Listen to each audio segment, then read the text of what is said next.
Well, this is episode 2. We have a name. We've named it Backroom Buzz.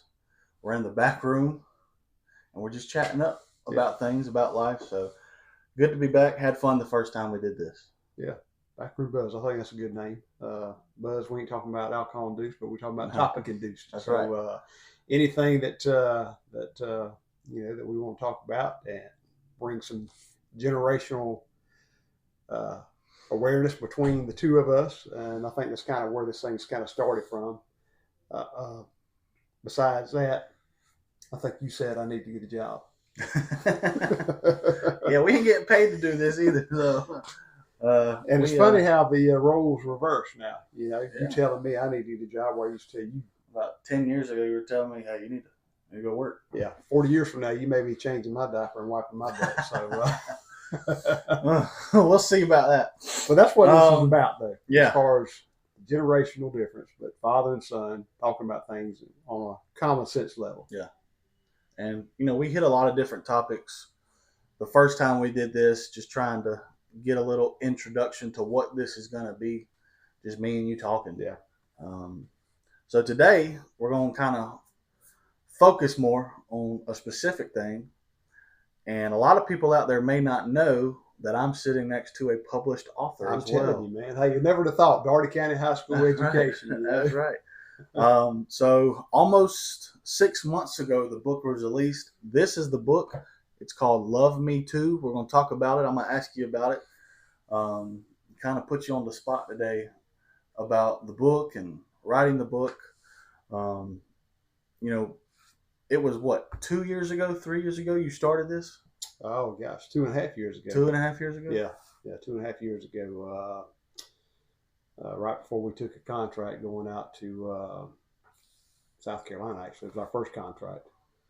But anyway, yeah. So long process, but a good one for me. So what possessed you to even want to start writing a book? Well, first of all, for those that know me, I mean, I'm not a big book reader to begin with. And when I do read stuff, I read stuff like nonfiction stuff, autobiography type stuff, usually war type stuff, shoot 'em up type stuff. So I mean, this was God orchestrated all the way around. Had nothing to do with as far as what I thought I would do, at this time of my life. When I read books back in the day, as far as for school, it was always the Cliff Notes. So not a big reader and definitely not a big writer. So when I say God's hand was on this and it was orchestrated completely by Him, it was completely orchestrated by Him. Yeah. Well, I remember you told the family and you told everybody you were just working on this special project. Yeah. And as soon as I heard that, my mind went to racing and just trying to guess at what it was. And I never came close to guessing that you were writing a book. Because I think my biggest guess was, y'all were looking at building a house at that same time. And I was like, well, he's just designing this house. Yeah, I'm a drafter in my other life there. So I was I mean, that's just the only thing. But writing a book definitely didn't cross my mind. But I've read the book. I love the book. And I see, knowing you, I see a lot of you in the writing. And I guess because I do know you, I know how you talk. I know the things you say. You have your certain inflections and sayings, and it shows through the book. But, man, it's a really, really great book. It's a book that's faith-based. And I'll let you describe, more about actually how would you describe the book? I mean, it's an easy read, first of all. I mean, it's like you said, I think a lot of authors tend to write about things that they know about. So you'll see some inflections as far as, the tone of the book, or you'll see, some of the scenery that may be from their area or whatnot. And, so yeah, there's a lot of that in there. A lot of familiarity as far as, stuff that I know about and have grown up with, especially in this region here. But I mean, this book grew out of something that had nothing to do with me just wanting to sit down and write something. A lot of people don't. A lot of people know, as far as my background, as far as law enforcement, a lot of people don't know that within that last 10 years of my career in law enforcement, though, I headed up one of the traffic homicide units for the state. We had 5 across the state. I headed up one of those teams, and we had 42 counties. So for 10 years of that last part of my career, it was nothing but death. We worked uh, majority of prosecuted fatalities, but then we also got involved with some other stuff as far as just reconstructing some crashes that may not have been a fatality, but serious injuries and whatnot. But I mean, for the most part, though, it was death day in and day out. And me being a supervisor, not only going to the scenes and seeing what I did see, uh, it was also having to review the cases from the other guys on the team. And so, when you review that stuff, you're going through the evidence. You're not only just reading the report, you're going through the evidence, you're looking at the photographs, and, stuff like that day in and day out just kind of tends to wear on you. You don't realize how much it does wear on you. I can keep talking unless you want to ask something. No, keep going. Okay. So anyway, 10 years of that, retired, thought I was going to get away from it, out of sight, out of mind type deal. But didn't really realize the toll that was taken on me, completely. I mean, I knew I had some things that I couldn't shake. Most of them had to do with kids, and y'all don't remember because y'all were young and asleep. But there'd be a lot of times I'd come in, they got called out during the middle of the night, and been out all night working a scene where it was nasty, and it had to do with kids, and would come home and just go in there and love on y'all a little bit. Not disturbing y'all, not waking you, but just kind of loving on you and appreciate the fact that y'all were there in the bed, home and safe, where these, kids in this crash that I had just left were not, they weren't coming home. And so, that type of stuff there, you think about it, you live it, and it takes a toll. And you don't realize, for me, I didn't, that PTSD was a thing with it, When I got on with this team, obviously they asked, one of the questions in the interview was, well, do you have a support staff? Or do you have a support team, support family, something like that? Knowing those that were doing the interview as far as what I was going to be getting into. I had worked fatalities before, but didn't think about it as far as being in it day in and day out. So, for me to answer that question, I'm like, sure, I've got somebody I can talk to if I need to, but didn't think much about it.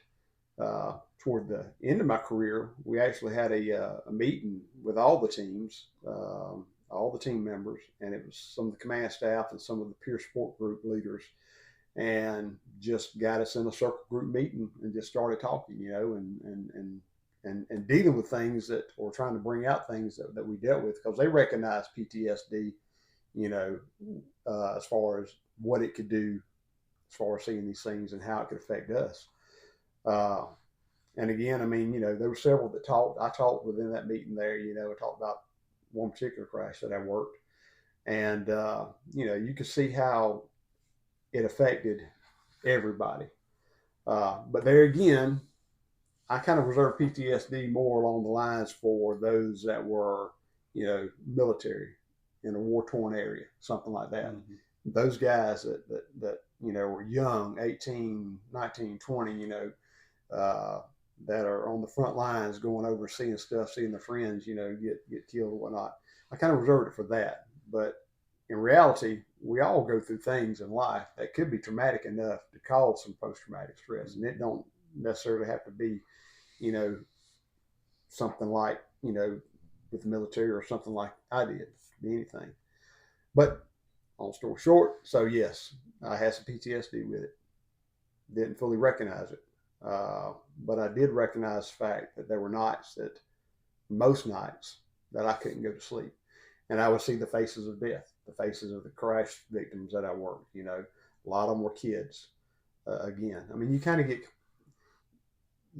in a work environment with adults there.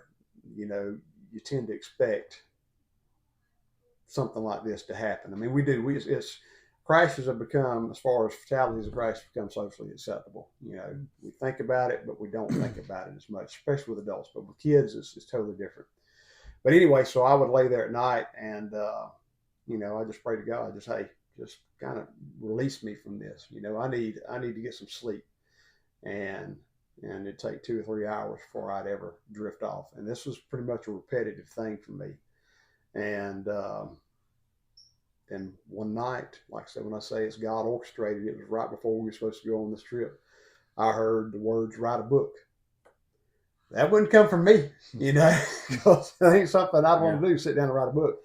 And when I heard that, it was, okay, all right, well, it's going to be more of an autobiography type stuff. It's going to be stuff as far as, not necessarily the crashes I worked, but as far as the whole career, as far as the funny stuff and the sad stuff. And I had made an outline, thought that's what I was going to write about. And we took off for this contract, and I sat down to write, and this came out.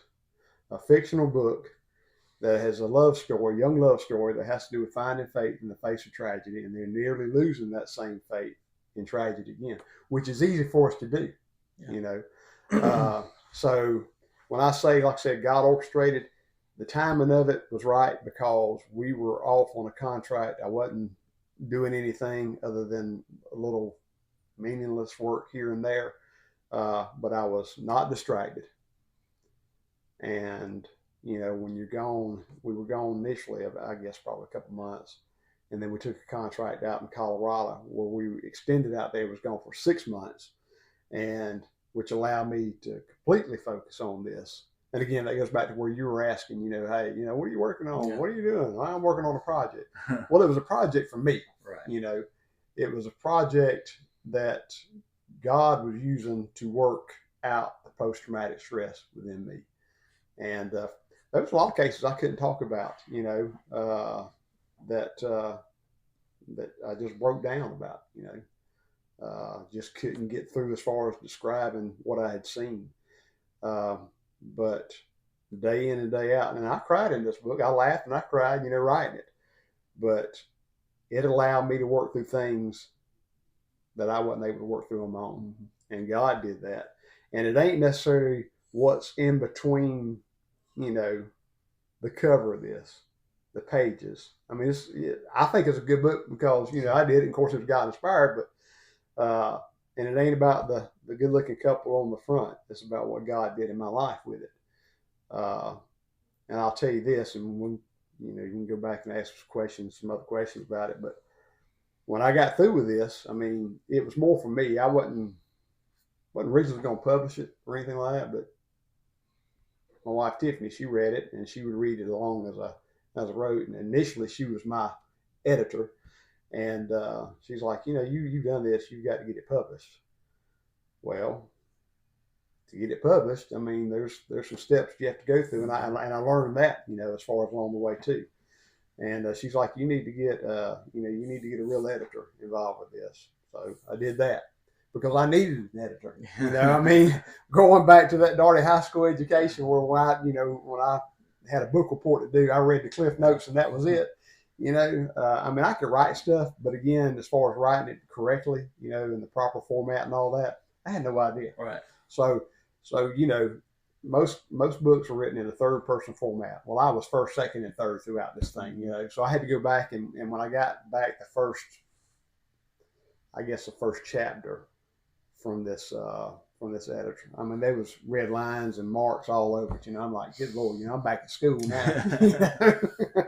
I'm getting graded and it don't look good. And it don't feel good. I've been on the dean's list and it wasn't a good list, But through her help and I mean, she guided me and this editor and helped me with that part of it, formatting it, and through Tiffany's help, because she's an avid reader. I mean, she helped a good bit too. And then of course we hired we contracted out an artist to do the cover and all that.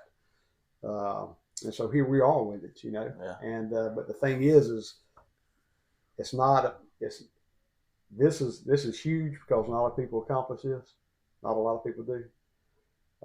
In fact, the percentage of those that start a book to go on and finish it are very slim. And then those that finish one that actually publish it are even slimmer than that, you know. But it's about what it did for me. So after this, I was released. I mean, I really, God released me. I don't think about death like I used to. I don't stay up at night thinking about it. I don't see the faces, you know, that I used to see. So he used that to work that out of me. So when I say I heard God's voice write a book, it ain't something I'd have done. Yeah. You know, it's something that he actually done. And now, and if you read this, I mean, people may say, you know, because there's a little bit of language in it, you know, in the initial part of it, but it's life, and it's and there's some sexual situations in it, you know. But I mean, we're not. But you kept it real. Yeah, I kept it real. That's the thing. I mean, you can, you know, you can say, well, it's a Christian faith-based book. Well, it is. But it's about real life. I mean, we're not perfect beings, and if you expect to read something and it be just, you know, just I don't know how I'm going to say it. Politically correct, perfect. Yeah, perfect's word. I mean, as far as perfect lives, Yeah. I guess is what I'm trying to say. You know, there is no such thing as a perfect life. You know, there's only one perfect being that ever walked this earth, and that was Jesus Christ. So, you know, if you think if you go, whoever's watching this, go out and buy it and read it, you know, and think that, oh, it's faith. He said it's faith based and it was God inspired and God orchestrated, you know, well, it was. Don't let some of the initial part of it fool you. Well, as somebody who read the book with no prior, I mean, you didn't tell me anything. Yeah.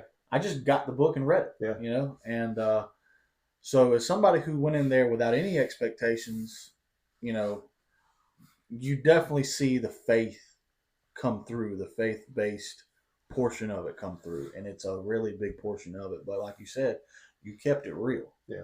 And there's an appreciation for that, because too much, you know, too many times now, people want to sugarcoat things, especially when it comes to faith. You know, I mean, preachers in the pulpit, well, you know, you got certain preachers that'll try to sugarcoat it just to make you feel good about yourself. Yeah. And that's not what Jesus did. Jesus didn't sugarcoat things. Right. I mean, I'm in the middle now of reading the New Testament, going back through it from beginning to end, and, you know, really paying attention to it. And nothing's sugarcoated. And we don't need anything to be sugarcoated, especially today. Right. I think that's what has, you know, it's not the biggest cause of why we are as a world today, but it's definitely part of it. Sure. So there was a real appreciation for keeping it real. And there's a few instances of language. There's some romance in there, you know, and all that. But if you just read the book, you'll see that faith and the faith based portion of it come through, and it made me cry.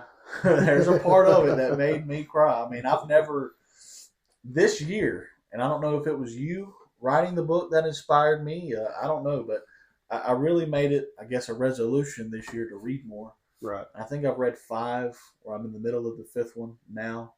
And I've read all kinds of random biographies, nonfiction, and this is one of them. But yeah, I mean, just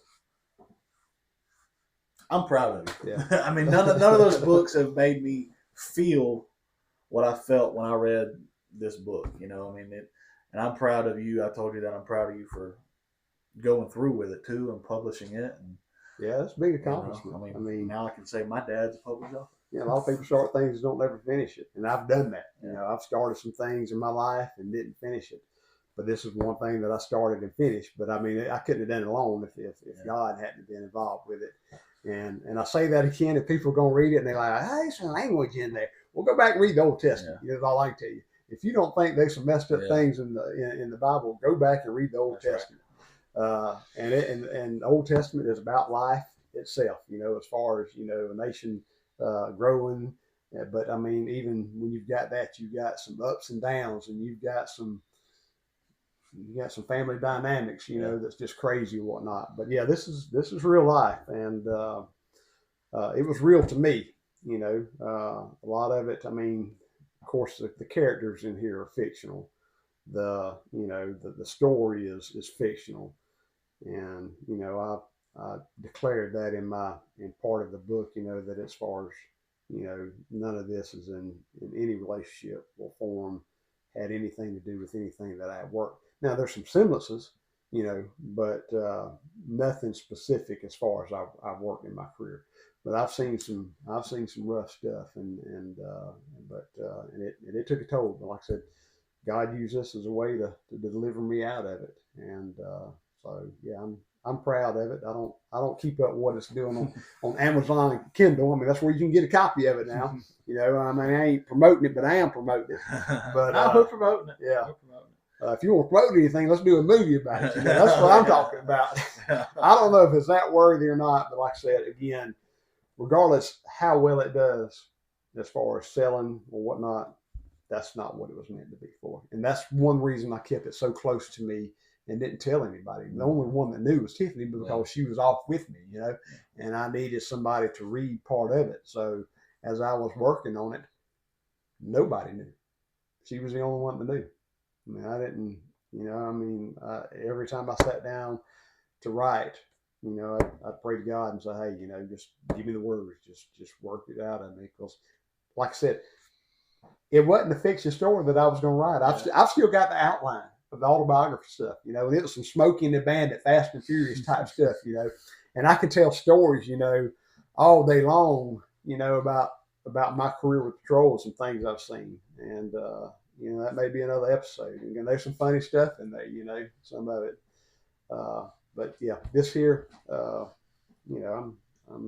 thank God, first of all, and I'm proud of it. So, and again, I think it's good. Yeah, I do too. Like I said, I read it and I thought it was really good. And now that you are a published author and everything, I was going to ask you a few things about just that too. I mean, what was your favorite part of the writing process? Oh, I mean, I didn't think I would enjoy writing, but I mean, the whole process as far as the editing is something I didn't like, just simply because I didn't like somebody telling me that the stuff wasn't right, Nobody does. And it wasn't criticism. Well, it wasn't that this editor was telling me that the story wasn't good, because I mean, when she got to the end of it, I mean, she was totally surprised, because I mean, you've got an area in the middle part of the book where you think is a climax, where he finds, let's not character, where a character finds fate.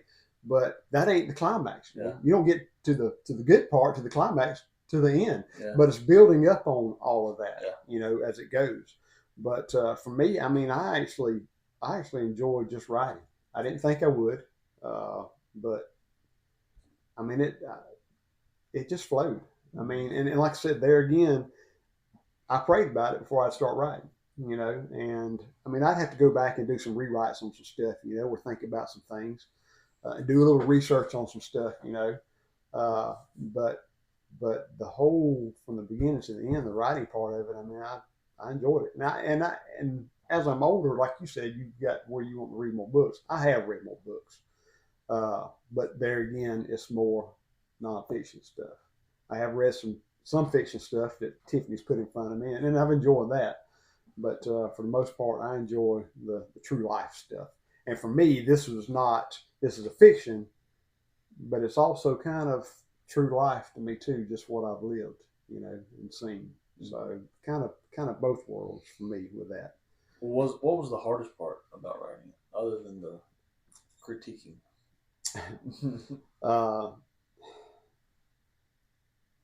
The hardest part wasn't writing at all. Like I said, it was.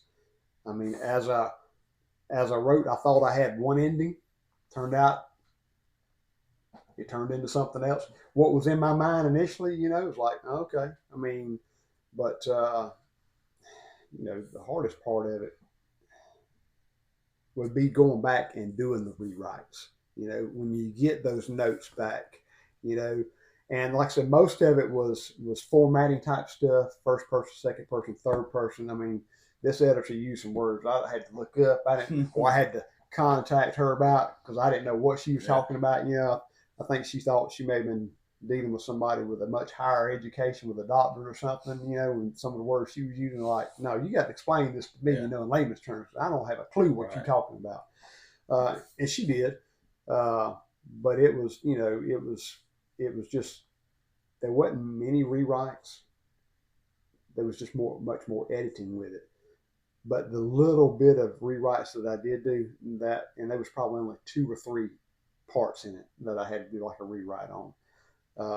That was difficult, trying to wrap my mind around how I was going to rewrite what I had already written that I think that, was God inspired. I mean, I wasn't going to change my story, you know. And and there were some things that I sent back to the editor, and I was like, okay, well, appreciate your advice, but I'm not changing that. But again, like I said, I mean, if you do anything like this, or ever for anyone that ever gets an idea that they think want to write something, definitely invest in an editor. There's all type of platforms out there that you can reach out to. Reedsy is the one I used. And it's not only just editors as far as formatting, but they've got editors that'll do rewrites. They've got the artists on that page as well, so you can get everything you need at a one-stop shop right there with Reedsy to help you complete your book. I mean, now that I've gone through it, I mean, obviously, if I ever wrote another one, I'd use an editor as well. But some of the stuff I could probably get away with not having. So. Other than your own, do you have a favorite book? And no, you can't say the Bible either. Yeah, I do. And it's the first book I ever read from start to finish. And it was a nonfiction autobiography about the military. And like I said, so, law enforcement, military, law enforcement, paramilitary, I love that stuff. And it was Inside the Delta Force by Charles Haney. And Charles Haney is one of the original members of the Delta Force. And just the training and stuff that these guys go through, whether it's, special forces or, as far as with the Delta or, the SEALs. And I've read a couple of different books from authors there. I mean, it's just amazing what these young guys go through. So I enjoy that type of stuff more than anything else. If I watch a program on TV, I generally like something that's, in that category there. So again, Love Me Too is nowhere close. Yeah. So you've got to believe because of that.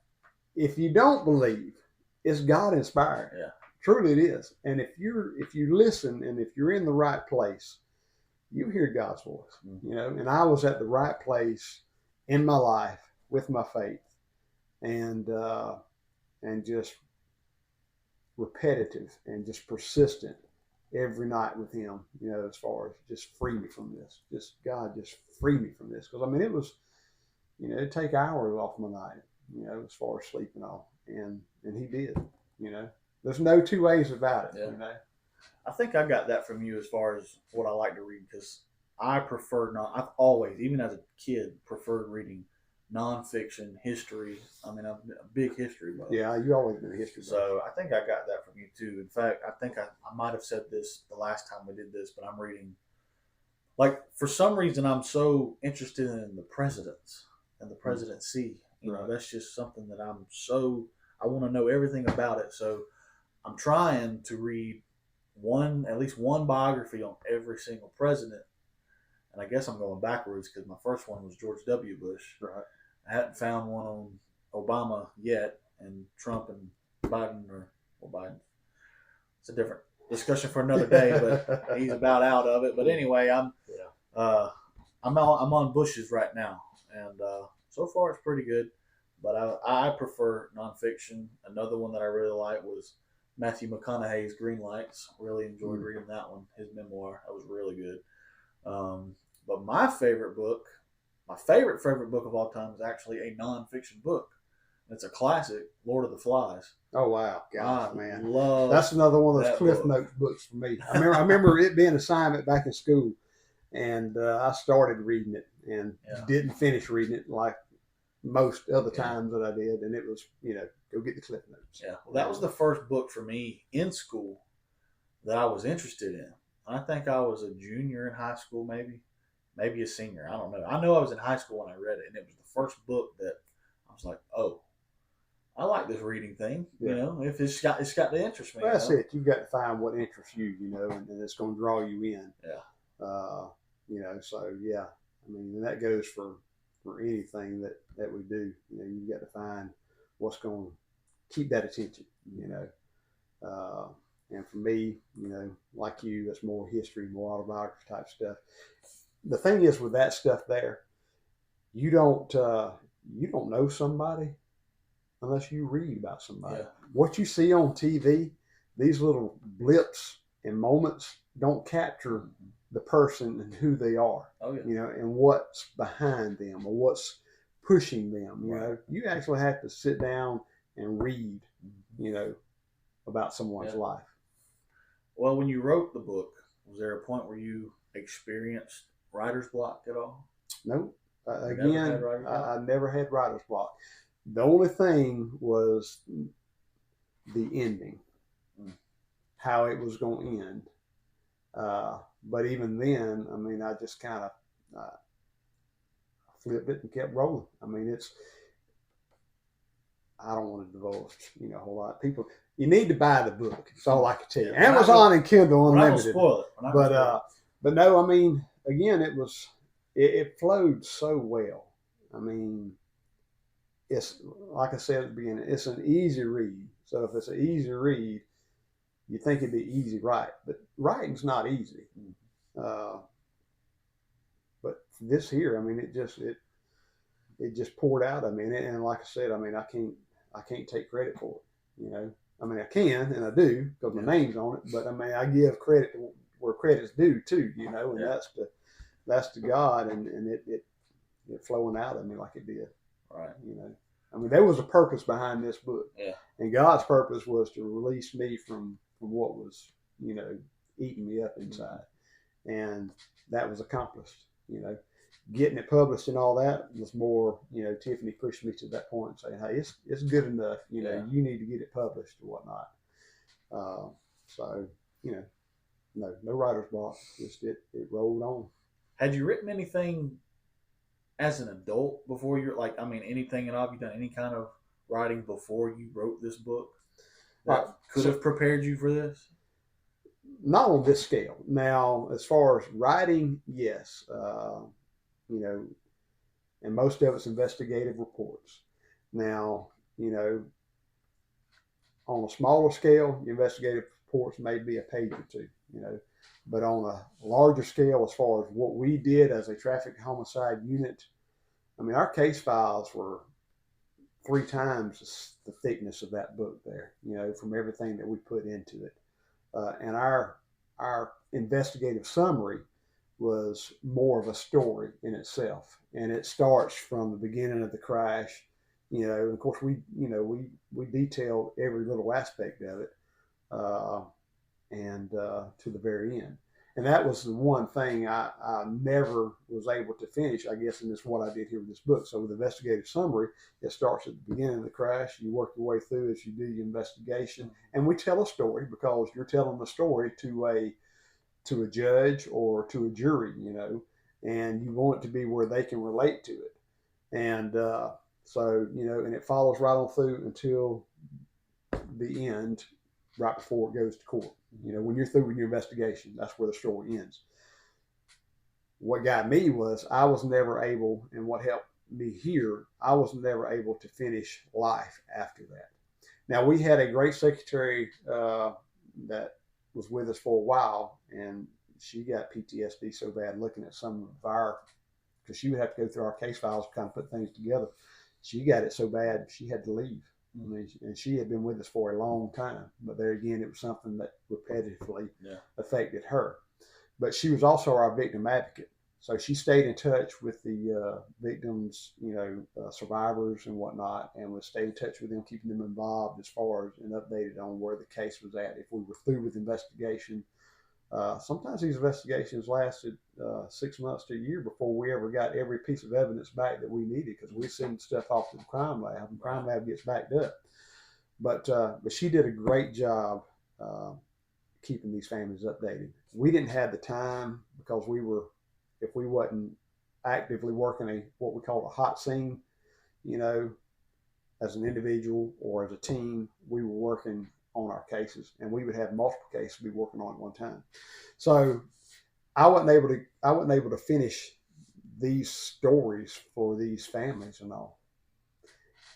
Here I am, Yeah. and so that's kind of what gives me release from it all as well. I was able to actually finish something that's fictional, but I was able to finish and give life after tragedy. Right. Well, if you had to do something differently as a child or a teenager that would help you become a better writer today, what would you have done? Oh, that's a deep question, man. That's a hard one too. Yeah. Oh, I'd have paid attention in school a lot more. First of all, I'd have taken it serious. I think the biggest thing that can help you become a writer is to read more. Mm-hmm. The more you read, the more you see how things are put together as far as formats and how things are kind of scripted out. And that would help you become a better writer first and foremost. Because, a lot of the stuff I got back from the editor, if it wasn't, like I said, if it wasn't just, basic, grammar type stuff or stuff I need to change as far as first, second, or third person, it's, what does she call it? Gosh, I don't even know what she called it now. And it's one of those words again. I had to reach out and say, "What are you talking about?" Yeah. I even asked Tiffany, who was an avid reader. I said, "What is she talking about?" I don't know what she's talking about. She said, "That's above my pay grade." I said, "Way above my pay grade." But that would be the biggest thing to help contribute. As far as just reading. Reading aids learning anyway. That's proven. Mm-hmm. For kids and all.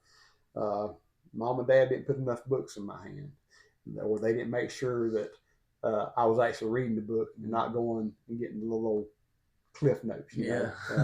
I guess they were too busy doing their own thing. They didn't follow up on me well enough. And I might not have done that to you either. No, we didn't read much growing up. Yeah. So, but I would say that's the biggest thing anyone can do is just pick up a book, find one that you like, or the genre, or as far as whether it's fiction, nonfiction, or romance, or something to do with criminal background, unsolved mystery type stuff. Just read. Just like there's a TV show for everything out there now, there's a book for everybody out there now. Yeah. You just got to find it. Yeah. You get more out of a book. Like sports, like you said, crime, drama, history. There's all kinds of books. You just got to go look for them and find what you like. I've also found that I like historical fiction. There was a book, and I can't recall the title of it right now, but it's one of the ones I read this year. And it was a historical fiction book where it was a story about two guys from World War II, and one was a Nazi and one was a Jew, and they had known each other from way back then. And, and then decades later, they ended up meeting each other again and having conflict again. And that was the first fiction book that I've read in a long time that I really enjoyed. And I think I've got a list now on my Amazon. I made an Amazon list of like historical fiction books that I want to try to get through too. But there's something out there for everybody. You just got to go find it. That's it. You just got to find what appeals to you, and something like that. Even though it's fiction, it's still relatable. Yeah. And I think that's what this is here. It's relatable. This book that I did is very relatable, and people can see how lives can be changed and how your lives can be affected too. That's right. Was there anything you want people to take away from the book? Yeah, the biggest thing is again, it's having faith. I think it can be easy to lose faith. When you're faced with circumstances, you kind of question why. And it's easy to do because we're human. We can't see the big picture. So the biggest thing with this is just having faith. That regardless what circumstance you're in, that God's going to work something good out of it. You can't see it. It's tough to see when you're so engulfed in a circumstance that just feels like it's just it's never going to end, or you're dying from it, you're suffocating from it. There is an ending. And you just got to have faith that God will pull you through it. Yeah. Is there any other plans? This is my last question. Do you have any plans I know what you're asking. to write anything else in the future? I'll tell you, like I told most people that have asked that question, God hasn't told me to write anything. Saying that, though, I mean, I have had an idea pop into my head, and I should be like most people journaling, because if you got something, you don't know how it's going to affect somebody else as far as your story. And we've all got a story to tell. But if you think it, you might want to put it down on paper because it might become something later. And I failed to do that. But I was at a place and I had this idea come to my head, and it was a good idea, and it probably would have developed into another writing of some sort. But I forgot about it and let it go. A month or two passed, and then so the information I had at that time was gone. Mm-hmm. But then I had something else kind of related to that same idea pop into my head again, and I immediately came home and wrote it down. And you talk about something that just flowed out. It just flowed out. Now, I mean, it could be something, poetic. It could be a song, or it could develop into another book. I don't know. I've got it. Don't know what I'm going to do with it yet. Cool. Well, that's all I got as far as the book. Well, I'll say this, that, and like the poet Toby Mac says. The poet. Yeah, he's a true poet. There's a day we're born, the day we pass. In between, there's just a dash. Yeah. What on earth am I doing? Yeah. So, yeah, that's what I can, with this here. We've all got a story to tell. We've all got a testimony. You might be living it right now, not walked all the way through it yet, but it's what you do with it and how you use it. Is it going to affect somebody else? And I think, Michael Capp, he's passed on now, but he was a preacher at Sherwood for years. And he always said, what is your one? All it takes is one, getting one person, and then it's a domino effect. So who is your one? Who are you spending time with?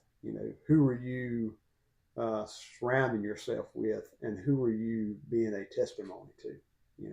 And your testimony is not your words, it's your actions. And so that's the biggest thing as far as I hope that something like this may help somebody. Just one. Yeah. That's all it takes. Well, it's on Amazon.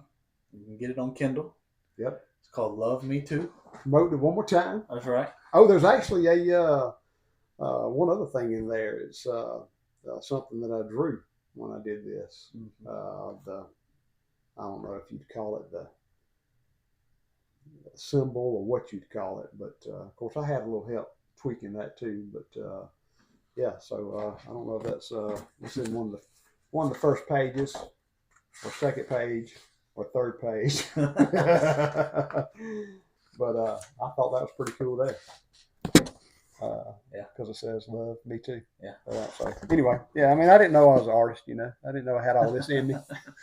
Honestly, I didn't either, and I've told you before. As your son, I'm proud of you, and like I said, that's a big accomplishment to write a book. Not just write the book, to get the book published, and for it to be as good as it was. Oh, there we go. Well, hey, our budget, man. Yeah. But anyway, I'm proud of you. Y'all get the book, and like you said, you got to read it. You think, because I thought, okay, this is where the climax is going to start happening, and then it kind of levels out, and read more of the story, and then oh, here comes more of a climax here. So you just got to read the book, and it'll grab your attention. I never lost interest in it at all. The story just kept going. So y'all check it out. Yeah. We appreciate it. Like I said, support it. Maybe it'll change your life. I don't know, but if not yours, maybe it'll change someone else's. And that's it changed my life, so that's the whole purpose behind it. And So yeah, promote it, send it on, share it. That's what we want you to do. That's right. Hey, we can't get out of here without thanking our sponsors. You know. Here we go again. Are you shaking your head? We still ain't got sponsors. We still ain't got sponsors. Oh man, hey, you know I'm gonna take the what's the saying? The words of Mouth the Babes, I guess. It's sayings that kids say that actually has a little wisdom to it. You know, Barrett has got my grandson, your nephew. He's gotten where he's saying, "Thank me, thank me, thank me." So instead of is that a Trumpism? Yeah, thank me, thank me. There thank it is. There's Trump's coming Thank out. me so much. Thank me. Come on, keep going. Oh, I'm done now. That's where the entertainment's at. Yeah. But no, actually, he's gotten where he says "thank me." So instead of that's gonna be a shirt. The product placement, since it's not sponsors, you know, No, Liberty Safe and I had to buy this Southern thing. Marsh and Apple, and you got HP. We got two different computers over there. Yeah, I ain't got as much money. I ain't got the Apple money, so I got HP. But so thank me for the product placement. Yeah, there it is. Yeah, and check out the book. Yep. All right. Till next time. See you later.